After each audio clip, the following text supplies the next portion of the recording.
Hi, this is Mrs. Bennett, and I'm going to be reading chapter 14 of Stuart Little. An evening on the river. When Stuart arrived at his campsite by the river, he was tired and hot. He put the canoe in the water and was sorry to see that it leaked badly. The birch bark at the stern was held together by a lacing, and the water came in through the seam. In a very few seconds, the canoe was half full of water. "Darn it," said Stuart. "I've been swindled." He had paid 76 cents for a genuine Indian birch bark canoe, only to find that it leaked. "Darn, darn, darn," he muttered. Then he bailed out his canoe and hauled it up on the beach for repairs. He knew he couldn't take Harriet out in a leaky boat. She wouldn't like it. Tired though he was, he climbed a spruce tree and found some spruce gum. With this, he plunged the seam and stopped the leak. Even so, the canoe turned out to be a cranky little craft. If Stuart had not had plenty of experience on the water, he would have got into serious trouble with it. It was a tippy boat, even for a souvenir. Stuart carried stones from the beach down to the water's edge and ballasted the canoe with the stones until it floated evenly and steadily. He made a backrest so that Harriet would be able to lean back and trail her fingers in the water if she wished. He also made a pillow by tying one of his clean handkerchiefs around some moss. Then he went for a paddle to practice his stroke. He was angry that he didn't have anything better than a paper spoon for a paddle, but he decided that there was nothing he could do about it. He wondered whether Harriet would notice that this paddle was really just an ice cream spoon. All that afternoon, Stuart worked on the canoe, adjusting ballast, filling seams, and getting everything ship-shape for tomorrow. He could think of nothing else but his date with Harriet. At supper time, he took his axe, felled a dandelion, opened a can of deviled ham, and had a light supper of ham and dandelion milk. After supper, he propped himself up against a fern, bit off some spruce gum for a chew, and lay there on the bank dreaming and chewing gum. In his imagination, he went over every detail of tomorrow's trip with Harriet. With his eyes shut, he seemed to see the whole occasion plainly. How she would look when she came down the path to the water, how calm and peaceful the river was going to be in the twilight, how graceful the canoe would seem drawn up on the shore. In imagination, he lived every minute of their evening together.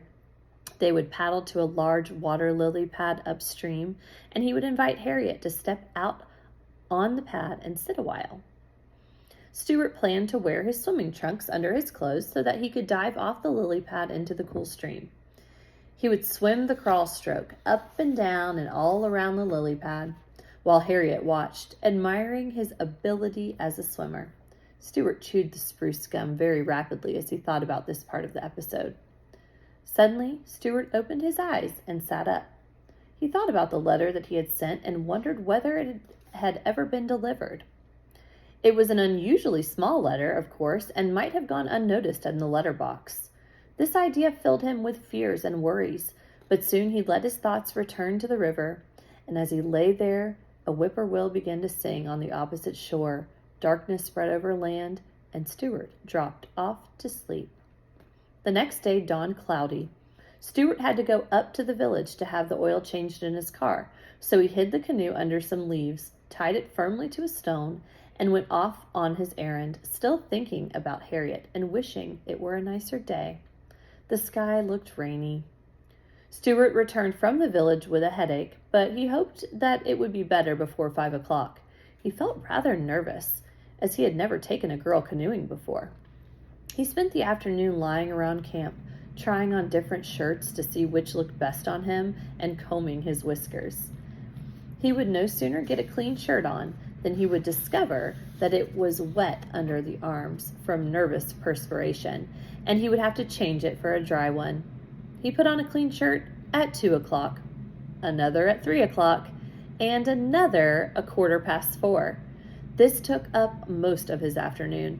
As 5 o'clock drew near, Stuart grew more and more nervous. He kept looking at his watch, glancing up the path, combing his hair, talking to himself, and fidgeting. The day had turned chilly, and Stuart was almost sure that there was going to be rain. He couldn't imagine what he would do if it should rain just as Harriet Ames showed up to go canoeing. At last, 5 o'clock arrived. Stuart heard someone coming down the path. It was Harriet. She had accepted his invitation. Stuart threw himself down against a stump and tried to strike an easy attitude, as though he were accustomed to taking girls out. He waited until Harriet was within a few feet of him, and then got up. "Hello there," he said, trying to keep his voice from trembling. "Are you Mr. Little?" asked Harriet. "Yes," said Stuart. "It's nice of you to come." "Well, it was very good of you to ask me," replied Harriet. She was wearing a white sweater, a tweed skirt, short white wool socks, and sneakers. Her hair was tied up with a bright colored handkerchief, and Stuart noticed that she had carried a box of peppermints in her hand. "Not at all. Glad to do it," said Stuart. "I only wish we had better weather.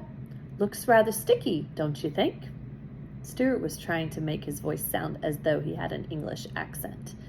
Harriet looked at the sky and nodded. "Oh, well," she said, "if it rains, it rains." "Sure," repeated Stuart. "If it rains, it rains." "My canoe is a short distance up the shore. May I help you over the rough places in the path?" Stuart was a courteous mouse by nature, but Harriet said that she didn't need any help. She was an active girl, and not at all inclined to stumble or fall. Stuart led the way to where he had hidden the canoe, and Harriet followed. But when they reached the spot, Stuart was horrified to discover that the canoe was not there. It had disappeared. Stuart's heart sank.